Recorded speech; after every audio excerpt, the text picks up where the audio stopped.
안녕하세요. 송은섭입니다. 기도와 응원해 주시는 분들께 감사합니다. 코로나 상황에 따라서 비대면 온라인 예배를 드리기를 원합니다. 본 영상 설교는 새가족교회 주일 설교 메시지입니다.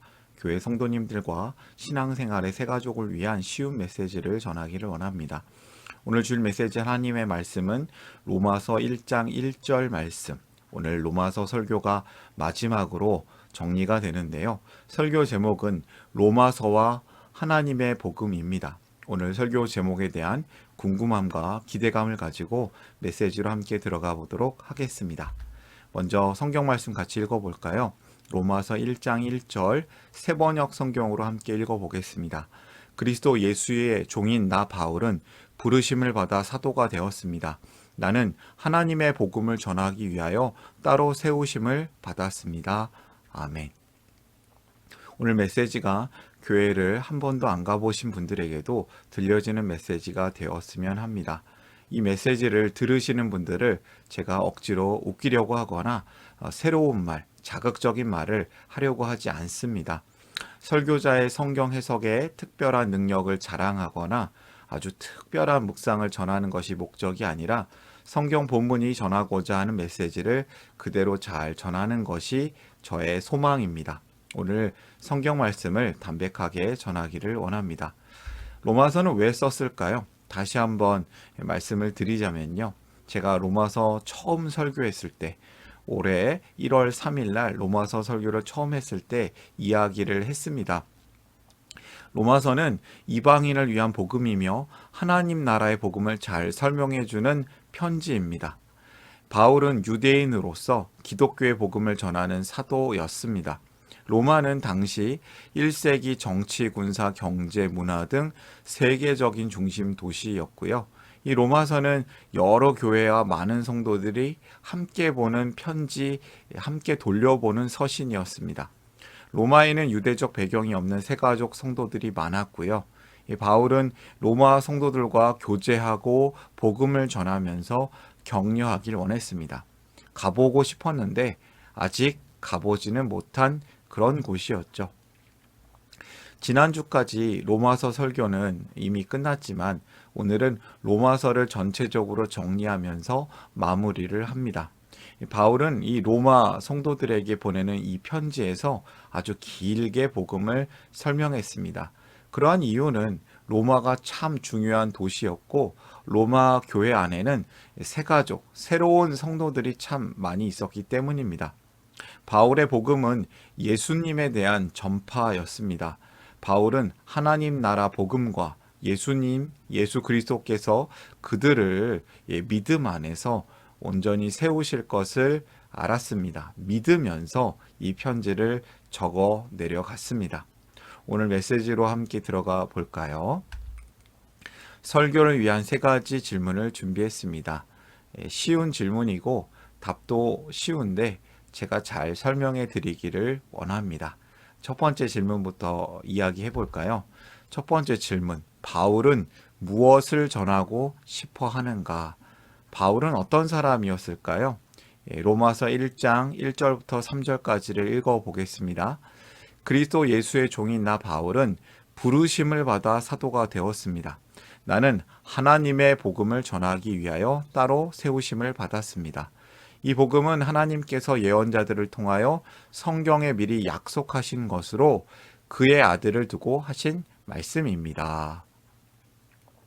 바울은 무슨 얘기를 하고 싶었던 걸까요? 하나님의 복음을 전하고 싶어 했습니다. 하나님의 복음을 전하기 위해서 나는 세움받은 사람이다. 하나님께서 나를 그렇게 세워주셨다. 하나님께서 부르시고 세워주신 목적은 하나님의 복음을 전하기 위해서다. 그 복음은 하나님의 아들 예수 그리스도다. 복음은 사실 가스펠, 기쁜 소식이란 뜻을 가지고 있죠. 십자가 속죄의 복음을 우리는 흔히 가스펠, 복음이라고 알고 있는데요. 이 십자가의 복음, 십자가의 속죄의 복음이 우리가 예수님의 십자가 속죄를 믿는 순간 마지막 심판에서 무죄 선고를 받고 천국에 들어가게 될 구원이 미리 결정된다는 것이다. 이것이 십자가의 복음이다라고 우리는 알고 있습니다. 그런데 우리가 흔히들 복음이라고 생각할 때 정말 그 복음이 십자가 복음만을 뜻하는 것일까요? 성경이 복음을 말할 때 그것이 정말 십자가의 속죄만을 가리키는 것일까? 그렇지 않습니다. 그리스도인의 신앙생활이 교회 안에만 머물고 일상의 삶에서 거룩하지 않은 것은 십자가 속죄 복음의 한계라고 저는 생각합니다. 왜냐하면 십자가 속죄 복음의 한계는 믿음과 삶을 분리하게 만들고요. 교회와 세상을 또 분리하게 되는 그러한 믿음을 갖게 하는 좀 한계가 있습니다. 성도에게 구원은 필수가 되고 행함은 선택이 되어지는 이 이상한 교리를 만들어 가고 있는 것이죠. 그렇지 않습니다. 십자가 속죄 복음은 믿음과 삶을 단절시킬 수도 있습니다. 왜냐하면 이 십자가 대속의 복음은 속죄만 중요하게 강조하기 때문에 마지막 날 심판의 법정에서 어떻게 유죄 판결을 면할 것인가, 죽은 후에 어떻게 천국에 갈 것인가에 대해서만 좀 관심을 갖게 되어 있어요. 그거에 대한 답으로 제시된 것이기 때문에 그리스도인이 이 땅에서 어떻게 살아야 하는지에 이 문제는 관심이 없습니다. 십자가 속죄의 복음은 삶의 문제에 답을 제시하지 못했습니다. 또한 십자가 속죄의 복음을 따를 때 믿음이라는 것은 십자가 속죄, 이것에 대해서 동의하는 겁니다. 긍정적으로 반응하는 것이죠. 그런데 믿음이 그것을 긍정적으로 반응하는 것, 그 교리를 믿는 것만 믿음일까요?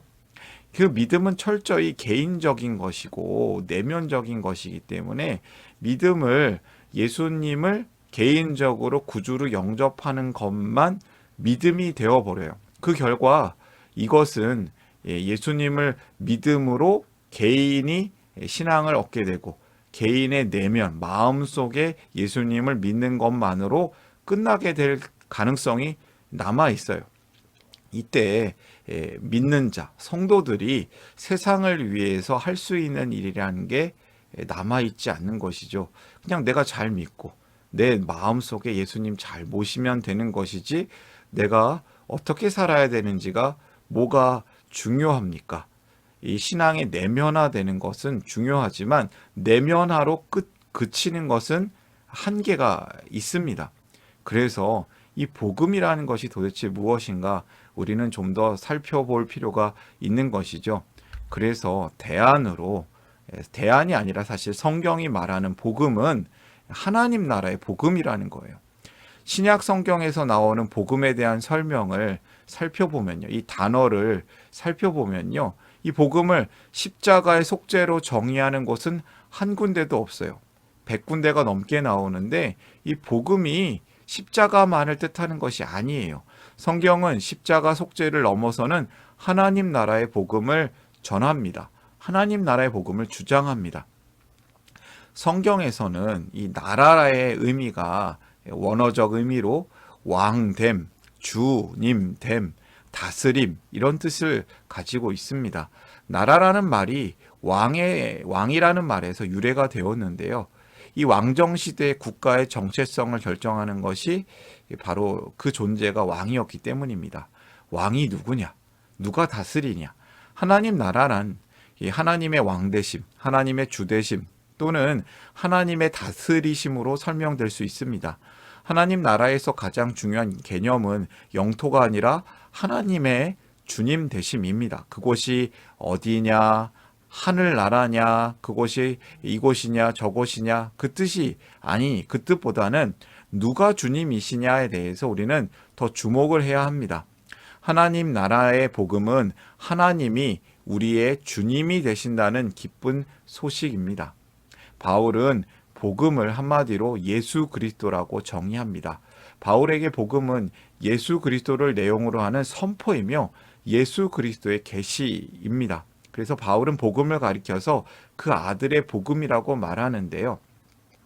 예수님이 오신 것, 예수님이 십자가를 지신 것, 그리고 예수님이 죽으시고 부활하신 것, 이것이 바로 정말 중요한 건데요. 이 성경에서 미리 약속하신 것, 이 복음이 하나님이 직접 오셔서 다스린다는 소식이라는 것입니다. 하나님 나라가 올 것이란 약속인데 예수님이 오심으로 이것이 이루어졌습니다. 이미 시작됐습니다. 그리고 아직 완성되지는 않은 것이죠. 바울은 자신이 전하는 복음이 바로 그 복음이다. 예언자들이, 선지자들이 약속한 하나님 나라의 복음이라고 말하고 있습니다. 성경의 중심 메시지는 하나님 나라 복음입니다. 하나님 나라 복음이 이 정말 구약 성경과 신약 성경 모두 하나님 나라를 전하고 있습니다. 하나님 나라는 하나님의 통치를 뜻하고요. 하나님의 다스리심, 하나님의 주되심. 이 복음은 하나님께서 주님이 되신다는 기쁜 소식입니다. 하나님 나라는 영원한 나라고 이미 시작되었고 아직 완성되지 않은 하나님의 통치, 다스리심이 있는 곳이죠. 완성될 하나님 나라는 모든 것이 해결되어지는 진정한 평화가 오는 곳이고 하나님의 적들이 완전히 패배하는 곳입니다.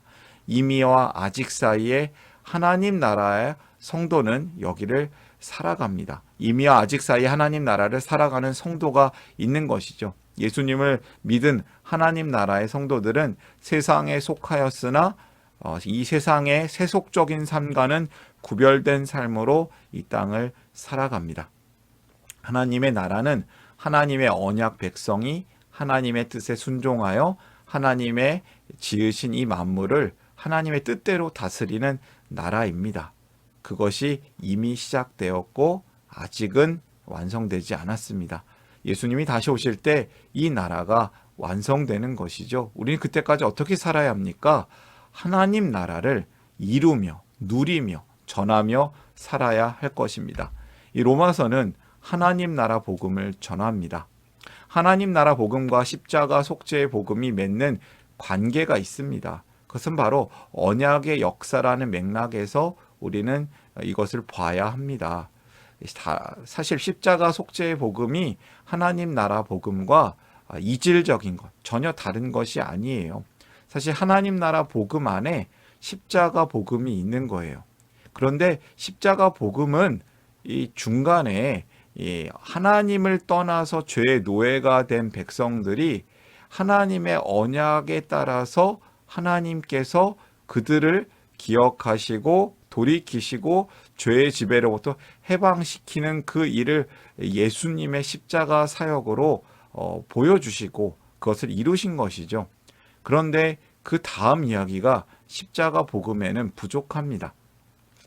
언약 관계가 회복되어지고 주님의 하나님의 영원한 통치가 이루어질 것이다. 이루어진다라는 것을 이야기해야지만 하나님 나라의 복음이 완전하게 보여지는 것이거든요. 로마서는 처음과 끝이 이 복음을 얘기합니다. 그래서 로마서에 사도 바울의 고백이 여기에 있죠. 나는 복음을 부끄러워하지 않습니다. 이 복음은 유대 사람을 비롯하여 그리스 사람에게 이르기까지 모든 믿는 사람을 구원하는 하나님의 능력입니다. 하나님의 의가 복음 속에 나타납니다. 이 의는 오로지 믿음에 근거하여 일어납니다. 이것은 성경에 기록한 바 의인은 믿음으로 살 것이다 한 것과 같습니다. 복음은 하나님의 소식, 하나님 나라의 소식, 곧 하나님이 그 백성을 구원하신다는 기쁜 소식입니다. 그래서 복음은 예수님의 십자가와 부활과 주되심을 통해 이루어진 하나님 나라가 됩니다. 복음은 예수 그리스도이시고 복음은 하나님 나라가 맞습니다. 복음은 하나님 나라의 소식이 맞습니다. 우리는 그 복음을 바울을 통해서 듣고 있는 것입니다. 저는 여기서 첫 번째 메시지를 발견합니다. 하나님 나라의 복음, 예수 그리스도를 믿으라. 하나님의 나라는 만물을 하나님의 뜻대로 다스리는 나라입니다. 우리는 그 나라를 살아가는 것이죠. 두 번째 질문입니다. 설교를 위해서 두 번째 질문은 또 로마서 1장과 16장에 있는 본문을 중심으로 살펴볼 텐데요. 믿음과 순종, 삶은 무엇인가? 로마서는 이 믿음과 삶을 계속 강조합니다. 1장 5절에는요. 우리는 그를 통하여 은혜를 입어 사도의 직분을 받았습니다. 그것은 우리가 그 이름을 전하여 모든 민족이 믿고 순종하게 하려는 것입니다. 라고 선포했고요. 또 16장 26절에서는 그 비밀이 지금은 예언자들의 글로 환히 공개되고 영원하신 하나님의 명을 따라 모든 이방 사람들에게 알려져서 그들이 믿고 순종하게 되었습니다. 이 본문을 제가 두 곳을 인용하였는데요. 이것이 왜 중요하냐면 믿고 순종하였다라는 표현이 나와 있기 때문입니다. 그리고 로마서의 처음 장인 1장과 마지막 장인 16장에 이렇게 나와 있는 것이죠. 그 외에도 로마서는 전체적으로 믿음과 순종, 믿음과 삶이 계속 같이 나옵니다. 이러한 표현은 무슨 뜻일까요? 하나님 나라 복음을 들은 사람들이 왕이신 예수님을 믿어 하나님의 통치 아래 사는 것이 곧 믿음이고 곧 삶이라는 것입니다. 이것이 믿음과 순종의 삶이죠. 수미 쌍관, 앞뒤로 강조하는 표현입니다. 이 믿음은 구원 티켓을 일시적으로 얻어가지고 예수님의 한 번 믿어가지고 그냥 구원받는 그런 일시적인 것이 아니라 예수님과 맺는 영원한 관계여야 합니다. 그래서 로마서의 1장과 16장 시작과 끝에 믿고 순종이라는 표현을 쓰는 겁니다. 이 표현은 믿음이 먼저고 순종을 그 결과로 따라오는 것으로 해석할 수 있지만 사실은 그렇지 않습니다. 바울은 믿음과 순종, 믿음과 삶을 하나로 표현하고 있는 것이죠. 순종하는 삶이 믿음이다. 순종이 삶이고 삶은 곧 믿음이다. 하나님의 통치 아래 사는 삶, 그것이 믿음이다. 이렇게 바울은 주장합니다. 로마서 12장 1절, 이 말씀 참 은혜로운데요. 한번 제가 읽어보겠습니다. 형제자매 여러분, 그러므로 나는 하나님의 자비하심을 힘입어 여러분에게 권합니다. 여러분의 몸을 하나님께서 기뻐하실 거룩한 산 제물로 드리십시오. 이것이 여러분이 드릴 합당한 예배입니다. 바울은 속죄를 얻는 믿음만 주장하지 않았으며 하나님의 통치를 받는 성도의 삶을 강조합니다. 거룩한 삶, 여러분이 드릴 합당한 예배입니다. 거룩한 산 제물입니다. 이렇게 주장하죠. 로마서에서 믿음과 순종의 삶은 같은 말입니다. 믿음 뒤에 행위가 따르는 것이 아니라 믿음 안에 행위가 포함됩니다. 믿음이 삶입니다. 이것이 바울이 말하는 구원의 삶인 것입니다. 이러한 구원적 삶을 살아야 할 것입니다. 하나님 나라 백성의 삶, 두 번째 메시지입니다. 믿음으로 살라. 믿음이 삶이다. 믿음과 삶을 분리해서는 안 될 것입니다. 하나님 나라 백성이 백성답게 사는 삶이 곧 중요합니다. 하나님 나라 백성, 그 백성답게 살지 않는 믿음은 죽은 믿음입니다. 행함이 없는 믿음은 죽은 믿음이 되는 것이죠. 세 번째 질문입니다. 성도의 구원은 무엇인가? 성도의 구원이란 무엇일까요? 로마서 8장 35절부터 39절까지를 읽어보겠습니다. 같이 읽어볼까요? 누가 우리를 그리스도의 사랑에서 끊을 수 있겠습니까? 그러나 우리는 이 모든 일에서 우리를 사랑하여 주신 그분을 힘입어서 이기고도 남습니다.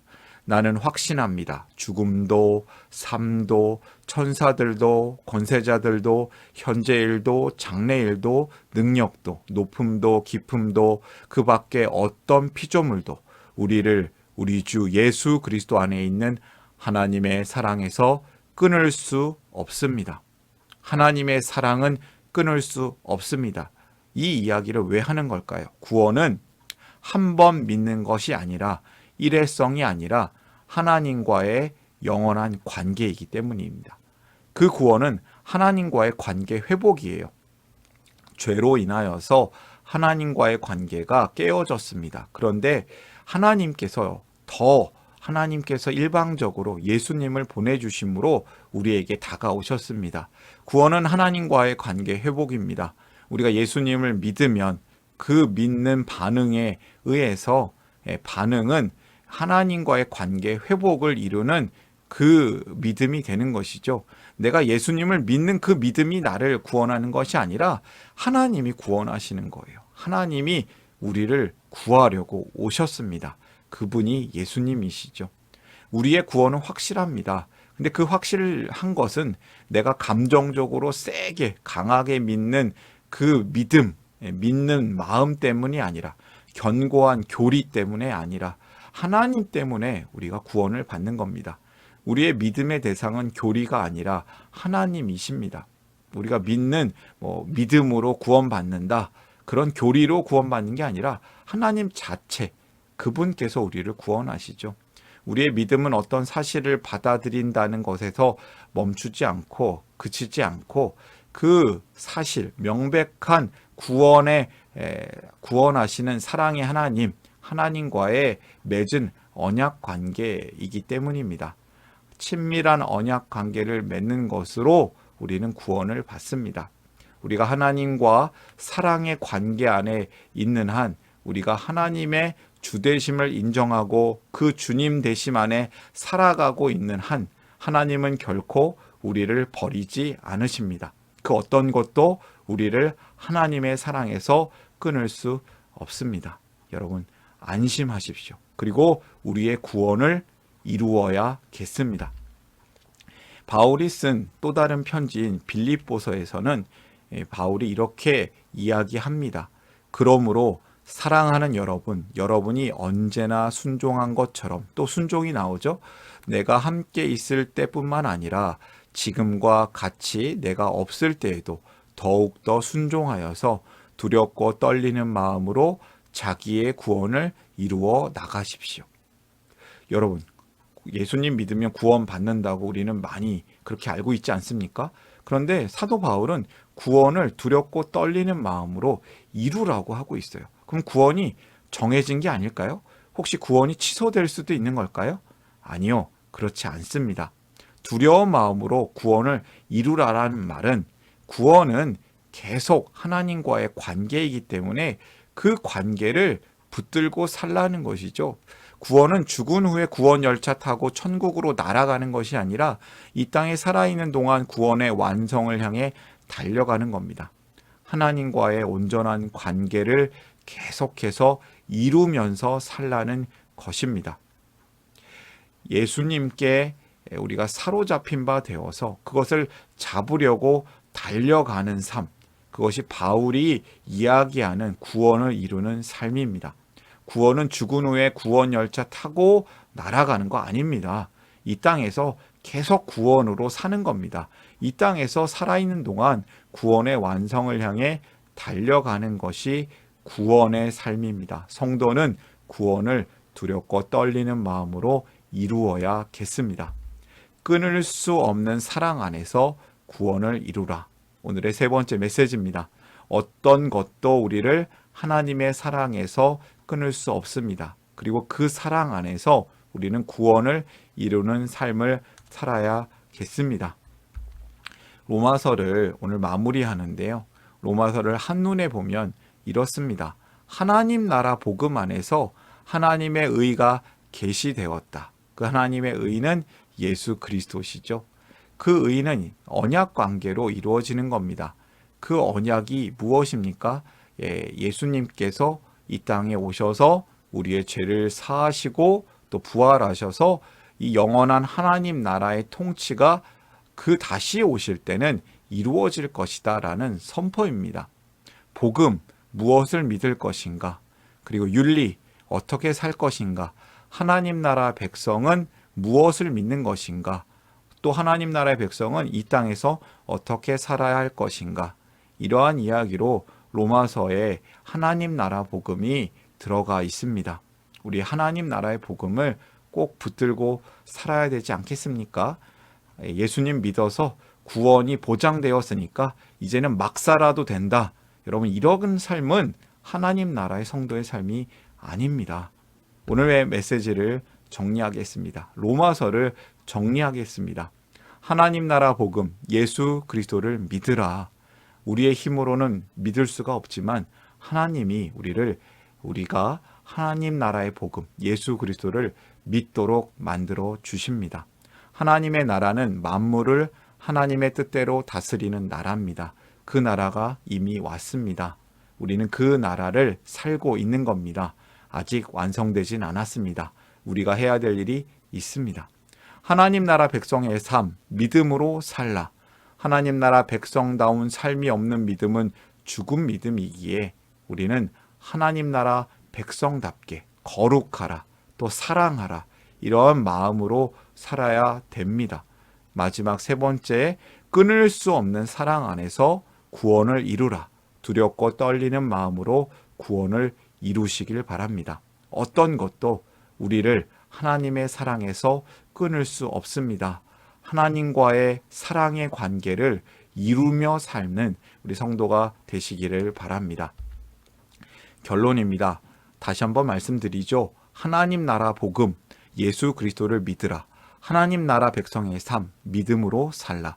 끊을 수 없는 사랑 안에서 구원을 이루라. 오늘의 메시지, 오늘 메시지로 로마서를 마무리하는데요. 2021년의 메시지를 마무리합니다.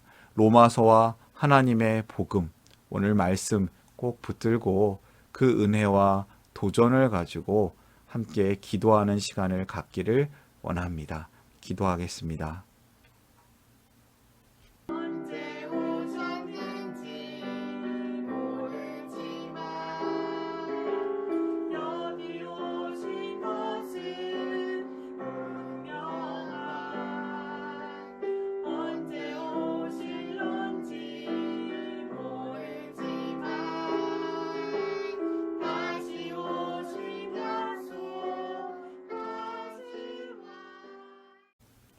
사랑의 하나님 아버지, 2021년 한 해 동안 우리에게 로마서를 통해서 하나님의 크신 은혜를 주심을 감사합니다. 또 바울을 통하여서 우리에게 하나님 나라의 복음을 알려주시니 참 감사합니다. 하나님 나라 복음, 예수 그리스도를 믿는 성도 되게 하여 주시옵고 하나님 나라 백성의 삶으로 믿음으로 살게 하여 주시옵소서. 끊을 수 없는 하나님의 사랑 안에서 구원을 이루는 성도로 살게 하시고 그 복음을 전하는 복의 통로로 살아가게 하여 주시옵소서. 로마서와 하나님 나라의 복음을 우리가 알게 됨을 감사하고 그 복음을 누리고 전하는 사람으로 살기를 원합니다. 감사하며 예수님의 이름으로 기도합니다. 아멘.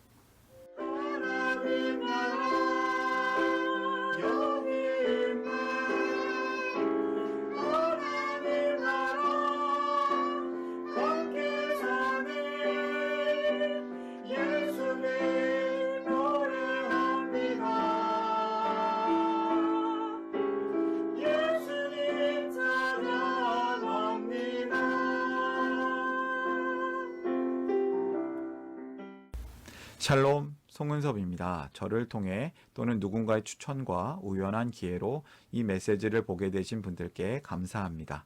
모든 성도님들은 하나님 나라의 새가족이십니다. 교회를 처음 나오신 분들만 새가족이 아니라 우리 모두가 새가족입니다.